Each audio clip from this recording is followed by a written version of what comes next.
नमस्कार, मी अरविंद वसराम पवार, वरळी सीफेस मनपा मराठी माध्यमिक शाळा प्रभारी मुख्याध्यापक। आमच्याकडे महानगरपालिकेकडून पहिली ते 8वी पर्यंत फक्त पोषण आहार दिला जातोय, परंतु आमच्या 9वी 10वीच्या मुलांना पोषण आहार नव्हता। परंतु आपल्या अक्षय चैतन्य संस्थेकडून जो पोषण आहार दिला गेला त्यामुळे आमच्या 9वी 10वीच्या मुलांना म्हणजे जेवणाच्या बाबतीमध्ये जी आमची परवड होत होती ती सुटलेली आहे। अतिशय महत्त्वाचा हा जो तुमचा जेवणाचा उपक्रम आहे आमच्यासाठी मिळाला, आमच्या मुलांना मिळाला।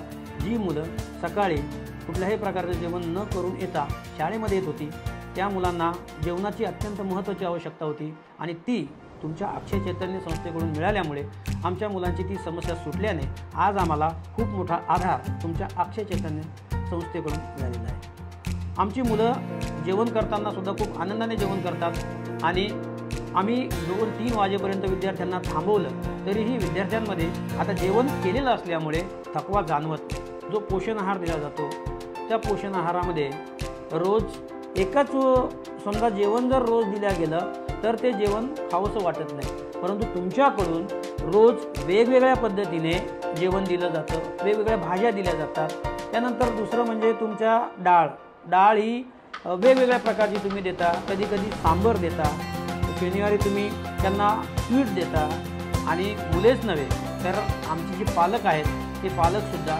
खूप आनंदी आहेत की जेणेकरून ते सकाळी कामावर जातात, मुलांना ते टिफिन बनवून देऊ शकत नाहीत आणि टिफिन बनवून देऊ शकत नसल्यामुळे त्या मुलांची एक समस्या पालकांनासुद्धा होती।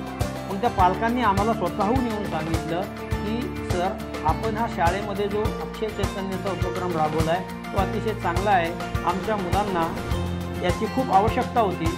आता आमच्या मुलांना पोट भरून जेवण मिळत नसल्यामुळे आमची मुलं भुकी राहत नाहीत आणि रोज शाळेमध्ये यायला उत्सुक आहेत आणि हा तुमचा उपक्रम आम्हाला दिला त्याबद्दल तुमचे खूप खूप धन्यवाद। तुम्ही असा चालू ठेवावा आणि आमच्या मुलांना याचा फायदा मिळावा हीच एक अपेक्षा करतो आणि ते थांबतो। जय हिंद, जय महाराष्ट्र।